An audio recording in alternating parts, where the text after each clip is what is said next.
اسکلم Humaira Fatima episode 30 all rights reserved Urdu novel plate form.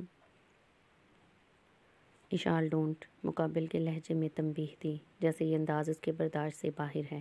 کیا؟ اشال کا انداز اب بھی روکھا سا تھا۔ وہ چپ ہوئے خاموشی سے اسے دیکھنے لگے۔ جب کچھ الجھن میں آتے اشال نے ان کی طرف دیکھا۔ اس کے دیکھنے کی دیر تھی۔ مقابل نے بنا موقع دیے اس کے چہرے کو ہاتھوں میں جکڑتے اس کے لبوں کو اپنے لبوں میں قید کیا تھا۔ رفتہ رفتہ اپنا جنون اس میں انڈھیلتے اسے بکلانے پر مجبور کر گئے تھے۔ مقابل کی دھیمے دھیمے بڑھتی وارفتگی اور اپنی سانسوں کی ڈور ٹوٹتی محسوس کرتے اشال نے میر کے کندھے پر ہاتھ رکھے انہیں ہوش میں لانے کی کوشش کی۔ جو دنیا جہان بھلائے اپنا لمس اس پر چھوڑتے ان ہونٹوں کو چھوڑنے کے لیے تیار نہیں تھے۔ پر اشال کو ایک بات سمجھ آ گئی تھی کہ اگر وہ ہوش میں نہ آئے تو ایسی صورت میں وہ ضرور بے ہوش ہو جائے گی۔ اپنے منہ میں خون کا ذائقہ گھلتے محسوس کرتے اشال نے آنکھیں حیرت کی زیادتی سے پھیلیں۔ اس کی رکتی سانسوں کو محسوس کرتے ایک گہری سانس پر قابض ہوتے وہ پیچھے ہٹ گئے۔ آہستہ سے اشال کا سر اپنے سینے پر رکھتے اس کی پشت سہلائی تھی۔ مارنا تھا مجھے؟ نارمل ہوتے اس نے سر اٹھا کر مقابل کی آنکھوں میں دیکھتے سوال کیا، پر ان ساحرانہ آنکھوں کی تپش سے اسے اپنا آپ تپتے صحرا میں کھڑے ہونے جیسا محسوس ہوا۔ آئندہ مجھے اس طرح اگنور نہیں کرنا۔ اس کی بات کو نظر انداز کرتے مقابل نے تنبیہ کی تھی۔ وہ جاننے کے لیے گھومے جب اشال نے اپنی نازک انگلیاں ان کے کالر میں پھنساتے ان کا رخ اپنی طرف کیا تھا۔ میر نے سوالیہ نظروں سے اسے دیکھا جو آنکھیں چھوٹی کیے نگور رہی تھی۔ جو آپ نے کیا اس کا کیا؟ لہجہ اور نظریں دونوں بدلی تھیں۔ وہ چونکے جیسے سمجھے نہ ہوں۔ آئی برو چکاتے اس سے دریافت کیا ہو جیسے انہوں نے کیا کیا، پر ان کے انجان ہونے پر اشال کے مانو تن بدن میں آگ ہی لگ گئی تھی۔ آئندہ اپنے رشتے کی وضاحت میں کسی کو نہیں دوں گی۔ اس کی بات سمجھتے وہ اسے کچھ بولنے والے تھے، پر وہ کچھ مزید سنے یا بولے وہاں سے واک آؤٹ کر گئی۔ پیچھے المیر وجدان خانزادہ کے لب مسکرائے تھے۔ باہر نکلتے ہی شائنہ اسے اپنے اندر آتے دکھی، پر اسے دیکھتے رکی۔ اس نے ایک نظر لاؤنج کی طرف دیکھا تو وہاں اور کوئی نہیں تھا۔ یقیناً سمیر اور جیا کمرے میں جا چکے تھے، کیونکہ انہیں تیار ہو کر اپنی اکیڈمی جانا تھا، اور وہ لڑکا سامنے شیشے سے باہر گارڈن کی طرف کھڑا نظر آیا۔ آپ گئی نہیں ابھی تک؟ اس کا لہجہ خود بخود ترش ہوا تھا۔ جانے کیوں اس عورت کی موجودگی اپنے آس پاس محسوس کر کے اسے آگ سی لگ جاتی تھی۔ میں بس جا رہی تھی، پر تم وہاں نہیں تھی، سوچا تم سے مل لوں۔ تمہیں میری بات بری تو نہیں لگی نا؟ چہرے پر معصومیت طاری کرتے اس کے سوال پر اشال کے چہرے پر بیزاری آئی۔ آپ مجھے بہت بری لگتی ہیں تو آپ کی بات کیسے اچھی لگ سکتی ہے؟ صاف گوئی کی حد ہوتی ہے ویسے۔ کچن سے نکلتے المیر وجدان خانزادہ نے اس کی بات پر سوچا۔ وہیں اس مکار عورت کی ہنسی پر ان کا چہرہ بھی سنجیدہ ہوا۔ ہاں لگوں گی آخر کو خان کی بیوی۔ یہ نہیں کرنا۔ میرے شوہر کا نام خود سے یا اپنی ذات کے کسی حصے سے بھی جوڑنے کی ضرورت نہیں ہے۔ میں لحاظ کر رہی ہوں، کرنے دیں۔ مجھے مجبور مت کیجیے گا، سارے تمیز لحاظ بھول جاؤں۔ وہ شخص میرا ہے، صرف میرا۔ اس کا نام، اس کی ذات صرف مجھ تک محدود ہے۔ یہ بات خود کو روز یاد دلایا کریں۔ اس نے انگلی اٹھا کر وارن کیا تھا۔ اس کی آنکھیں خشک تھیں، حد درجہ خشک۔ شائنہ کے حلق میں کچھ چبھا۔ نظریں اس کے ہونٹوں پر گئی تو شائنہ کی نظریں خود بخود پیچھے کھڑے المیر وجدان خانزادہ پر گئیں، جن کے وجہ چہرے پر ایک مغرور مسکراہٹ تھی۔ آج اس کا دل چاہا وہ ان کے لیے کچھ بولے، پر وہ کیوں کچھ کہتے؟ ابھی تو سامنے کھڑی لڑکی نے باور کروایا تھا وہ صرف اس کے ہیں۔ اشال پیچھے گھومی، سامنے کھڑے دیکھ اس نے منہ بسورا۔ اف کیا ضرورت تھی باہر آنے کی؟ اس نے نظر نہ لگا دی ہو۔ وہ پریشان سی ہوتی ان کی طرف بڑھی تھی۔ وہیں اس کے بچپنے پر میر کی ہنسی چھوٹی تھی۔ ناشتہ پھر ان سب نے ساتھ کیا تھا۔ آفس نکلتے اس نے میر سے آج اپنے دوستوں کے ساتھ باہر جانے کی پرمیشن مانگی تھی، جو انہوں نے بلا تاخیر دے دی تھی۔ شادی کے 2 مہینے بعد شائنہ کی پریگننسی پر خان کو پریشانی تو بہت ہوئی، پر مجبوری تھی کہ وہ اب کچھ نہیں کر سکتا تھا۔ پر اصل مسئلہ اسے تب ہوا جب شائنہ نے باہر شفٹ ہونے کی ضد کی تھی۔ اس کی طبیعت کے زیر اثر وہ بہت مجبور ہوا تھا یہ فیصلہ لینے میں، پر آخر کار شاہ سے بات کر کے اسے منانے کے بعد وہ دونوں نیو یارک شفٹ ہو گئے تھے۔ خان نے آگے کی پڑھائی بھی وہیں کنٹینیو کی تھی۔ اللہ پاک کے کرم سے خان کے جڑواں بچے ہوئے تھے، اور اسی کے کچھ مہینے بعد شاہ کے گھر میں پری کی آمد ہوئی تھی۔ خان نے واپس تو بہت بار آنا چاہا، پر حالات نے موقع نہیں دیا، لیکن نہ دونوں کی دوستی ٹوٹی نہ ہی رابطہ۔ اپنی اسٹڈیز کے بعد دونوں نے اپنا بزنس پارٹنرشپ پر کیا۔ اسی طرح پاکستان میں ہونے والی ڈیلز شاہ اور باہر ہونے والی میٹنگز خان کے انڈر تھیں۔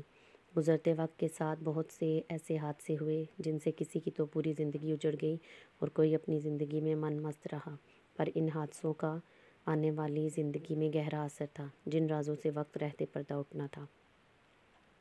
اشال اپنے دوستوں کے ساتھ ریسٹورنٹ میں تھی۔ اس کے گروپ میں 3 لڑکیاں اور 2 لڑکے تھے۔ وہ سب بھی آپس میں اچھے دوست اور کافی فرینک بھی تھے۔ تمہیں تو ڈریم مین مل گیا، بھائی ہمارے لیے بھی دعایا ہاتھ اٹھا دو، ماہی اشال کی دوست نے مسکینیت سے کہا تو ان سب کی ہنسی چھوٹ گئی۔ ڈریم مین تو ادھر ہی ہے، تمہاری نظر کرم کی دیر ہے، ساتھ بیٹھے اظہر نے جلدی سے کہا، جس پر ماہی نے اسے گھورا۔ شکل دیکھو پہلے جا کر ڈریم مین۔ ماہی نے تو اس کی اچھی خاصی کر دی تھی، وہ بیچارہ سا منہ لے کر رہ گیا۔ ہو گئی، مل گیا سکون۔ فارہان تیزی سے میدان میں کودا اور اشال کی طرف تالی کے لیے ہاتھ بڑھایا تھا۔ ایک کلک سے کسی نے اس منظر کو کیچ کیا۔ اور بھئی اپنے ڈریم مین کے ساتھ کہاں جانے کا ارادہ ہے؟ فارہان نے اس کے کندھے پر ہاتھ رکھتے پوچھا، جس پر وہ پرجوش سی ہوتی سب کو بتانے لگی تھی۔ وہیں وہ تصویر کھینچنے والا اپنے مطلب کی تصویریں لیتا ایک نمبر پر سینڈ کر چکا تھا۔ شام کا وقت ہوا تو وہ بس آفس سے نکلنے کو تھے جب سامنے سے آتے شخص کو دیکھ ان کا حلق تک کڑوا ہوا۔ برا تو نہیں لگا میرا آنا؟ فرحان احمد کے سوال پر نہ جانے کیوں انہیں اشال کا صبح والا جواب یاد آیا تھا۔ بے اختیار چہرے پر ایک مسکراہٹ نے احاطہ کیا۔ ارے واہ، اب تو مسکرا بھی رہے ہو، پر جس کی وجہ سے یہ مسکراہٹ ہے وہی نہ رہے تو؟ ان کی بات پر المیر وجدان خانزادہ کے ماتھے پر بلوں کا جال بچھا۔ ایک سخت نظر سامنے بیٹھے شخص پر ڈالی جس کے چہرے پر ایک کمینی سی مسکراہٹ تھی۔ اس بکواس کا مطلب؟ سنجیدہ چہرے اور سپاٹ لہجے میں پوچھا تھا، ساتھ ہی کھڑے ہوئے تھے۔ یار تم نہ کافی بیوقوف واقع ہوئے ہو، پہلی بیوی کو چھوٹ دینے کا نتیجہ دیکھا نا، پھر وہی غلطی کر رہے ہو، اپنے کام سے کام رکھو۔ المیر وجدان خانزادہ نے تنبیہ کی۔ میں تو تمہارا ہمدرد بن کر آیا ہوں، دیکھو یار غلط جگہ دل لگا رہے ہو، وہ بچی ہے تمہارے سامنے کی، تمہاری پرسنالٹی سے متاثر ہو کر شادی کر لی، پر خود سوچو کب تک تمہارے ساتھ رہے گی؟ اپنی طرح کے ٹین ایج لڑکے، بنا کسی فالتو بکواس کے نکلو یہاں سے۔ ان کی بات کاٹتے ڈور کی طرف اشارہ کیا تھا۔ لہجہ خود بہت ہارش ہو گیا تھا جب فرحان احمد نے کچھ تصویریں سامنے رکھی تھیں۔ یہ دیکھو تمہاری بیوی کے کرتوت، وہ دن میں ریسٹورنٹ والی پکچرز تھیں جن کو بہت غلط اینگل سے لیا گیا تھا۔ آس پاس کے ماحول کو تھوڑا بدلا اس طرز سے کیا گیا کہ اس میں صرف اشال اور فارہان مسکراتے ہوئے نظر آ رہے تھے۔ کسی بھی دونوں کے ہاتھ ایک دوسرے کے ہاتھ میں تھے تو کسی میں فرحان نے اس کے کندھے پر ہاتھ رکھا ہوا تھا۔ المیر وجدان خانزادہ کے دل میں چنگاری سی اٹھی، پر مقابل پر ظاہر نہیں ہونے دیا۔ وہ شخص تب بھی نہیں ٹوٹا تھا، پھر آج تو باوفا بیوی کا ساتھ تھا۔ اور تجھے ایسا کیوں لگتا ہے کہ تو مجھے اشال سے بدگمان کرنے کی کوشش کرے گا اور میں ہو جاؤں گا؟ لہجے میں تمسخر تھا۔ سامنے کھڑا شخص حیران ہوا تھا، اس قدر یقین تھا ان کے لہجے میں۔ میری بیوی جہاں گئی ہے مجھ سے پوچھ کر گئی ہے، تجھے لگتا ہے تو پکس ایڈٹ کر کے اس کے باقی دوستوں کو ہٹا دے گا اور میں تیری باتوں میں آ جاؤں گا؟ یو نو واٹ، میری بیوی میری ہے اور یہ میں جانتا ہوں، تو اپنی بیوی پر دھیان دے، آج کل راستہ بھٹک کے ہمارے گھر آ جاتی ہے۔ فرحان احمد کا چہرہ سرخ پڑا تھا۔ وہ جانے کے لیے مڑے جب المیر وجدان خانزادہ کی بھاری آواز نے انہیں روکا۔ ایک آخری بات سنتے جاؤ، پچھلی بار کچھ نہیں کہا کیونکہ جو میرا نہیں اسے میں خود ٹھوکر مار دوں، لیکن میری اشال سے دور رہنا۔ اگر پھر مجھے اپنے مد مقابل کیا میں اس بار سب برباد کر دوں گا، اور میں ایسا کر سکتا ہوں۔ Mind it now out. ایک سیکنڈ میں وہ اسے آسمان سے زمین پر لا کر پھینک چکے تھے۔ وہ تیزی سے وہاں سے نکلتے چلے گئے۔ اشال ان کے جاتے ہی وہ بالوں کو ہاتھوں سے پیچھے کرتے اضطراب سے گویا ہوئے۔ وہ جانتے تھے فرحان احمد کی ساری بات بکواس ہے۔ اول تو انہیں اشال پر بھروسہ تھا، ویسے بھی وہ اجازت لے کر گئی تھی۔ اس کے لڑکوں سے بات کرنے میں بھی انہیں مسئلہ نہیں تھا، پر جو چیز انہیں غصہ دلا رہی تھی وہ لا علمی میں ہی اس شخص کے ہاتھ جو اشال کے کندھے پر تھے۔ وہ کیسے اتنی بے پرواہ ہو سکتی ہے؟ کتنے ہی دیر آفس سے نکلنے کے بعد وہ بے غرض گاڑی دوڑاتے رہے، پھر تیزی سے گاڑی پیلس کی طرف دوڑائی تھی۔ گھر پہنچتے بنا کسی سے ملے ان کا رخ اپنے کمرے کی طرف تھا۔ اشال بیڈ کے کارنر پر بیٹھی لیپ ٹاپ میں اپنے نکاح اور ریسیپشن کی تصویریں دیکھ رہی تھی، جس کا البم کل ہی فوٹوگرافر نے دیا تھا۔ میر دیکھیں اس میں آپ کتنے پیارے۔ المیر وجدان خانزادہ کو سامنے دیکھ وہ مسکراتے ہوئے کچھ بولنے لگی جب وہ ایک ہی جست میں اس تک پہنچتے جھٹکے سے اسے کھڑا کر چکے تھے۔ وہ پریشانی سے ان کے تیور سمجھنے کی کوشش کر رہی تھی جب مقابل نے اسے بازوؤں سے پکڑتے شاور ڈورم کی طرف گھسیٹا تھا۔ میر وہ پوچھنا چاہتی تھی ہوا کیا ہے، پر سامنے والا کچھ سننے کے موڈ میں نہیں تھا۔ اسے شاور کے نیچے کھڑا کرتے اسے اوپن کیا تھا۔ رات کے پہر، دسمبر کی شدید سردی، اسلام آباد کی ٹھٹھرتی فضا میں ٹھنڈے پانی کی بوچھاڑ اس کا پورا وجود کپ کپا کے رہ گیا تھا۔ وہ تیزی سے ان کے سینے میں چپنے لگی تھی جب ان کے ہاتھ کندھے پر مس ہوتے محسوس ہوئے۔ یہاں ہاتھ لگایا تھا اس لڑکے نے، کس قدر جنون تھا اس شخص کے لہجے میں۔ وہ حیرانی سے سمجھنے کی کوشش کرنے لگی جس کا بس نہیں کیسے وہ لمس مٹا دے جو شاید اس نے محسوس بھی نہیں کیا تھا۔ آپ مجھ پر شک کر رہے ہیں؟ وہ صدماتی کیفیت میں گویا ہوئی۔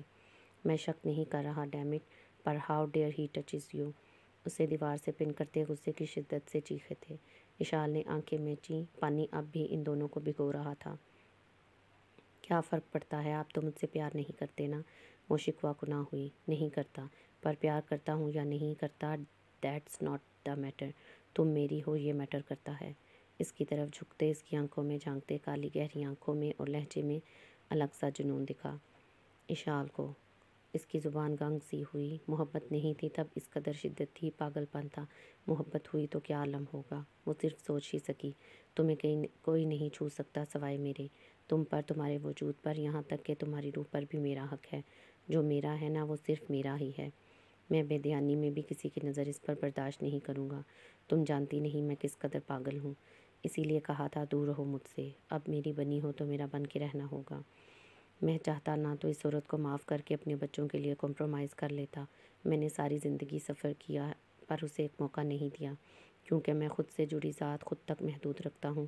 یا تو دستبردار ہو جاؤ یا مکمل میری دسترت میں آنا ہوگا۔ سمجھ آئی میری بات؟ جس شدت کے ساتھ اس شخص نے آنکھیں اس پر گاڑے ایک ایک لفظ ادا کیا تھا وہ کچھ بولنے کے قابل ہی نہیں رہی تھی۔ ان کے جھنجھوڑنے پر تیزی سے ہاں میں سر ہلانے لگی۔ کچھ لمحے اس کے کپ کپاتے لبوں کو دیکھا اور بنا توقف پورے استحقاق سے اس پر جھکتے اس کی سانسوں کو خود میں الجھایا تھا۔ اشال نے آنکھیں بند کر لیں۔ کچھ لمحے یوں ہی گزرے جب وہ نرمی سے پیچھے ہوئے، اپنی ساری فرسٹریشن نکالتے۔ اب وہ کچھ پرسکون ہوئے تھے۔ چینج کر کے آؤ۔ باہر کبرڈ سے ایک ڈھیلی ہائی نیک ساتھ میں وائٹ ٹراؤزر دیا تھا جس پر وہ گیٹ لاک کر گئی۔ وہ باہر آئی تو کمرے میں ہیٹر آن تھا۔ پانی سے نکلنے کے بعد اسے شدید سردی کا احساس ہوا تھا۔ ہونٹ اس کے اب بھی کپ کپا رہے تھے، یا یوں کہنا مناسب تھا اس شدید سردی میں اس کا دہان پان سا نازک وجود پوری طرح کپ کپاہٹ کا شکار تھا۔ میر نے بھی کپڑے چینج کر کے سمپل نائٹ ڈریس کے حساب بلیک گول گلے والی شرٹ اور ٹراؤزر پہن لیا تھا۔ وہ دیوار سے ٹیک لگا کر کھڑے تھے، نظریں اشال پر تھیں جو اپنے دونوں اطراف میں باندھ کر باہر آ کر رکی تھی۔ میر کی نظر اس کے سنگ مرمر سے تراشے سفید پیروں پر پڑی جو سرد ٹائل کے فرش پر بمشکل ٹکے تھے۔ وہ آہستہ سے آگے بڑھتے اسے باہوں میں بھر گئے۔ اچانک اس عمل پر اشال کی چیخ نکلی تھی جب انہیں محسوس کر وہ کچھ نارمل ہوئی تھی۔ اسے ڈریسنگ پر لا کر بٹھایا جس کے دانت ابھی بھی ہلکے ہلکے بج رہے تھے، پر وہ خود خاموشی سے سب محسوس کر رہی تھی۔ کمرے میں وسوخیز خاموشی اور دونوں کے دھڑکنوں کے ردھم کی آواز تھی۔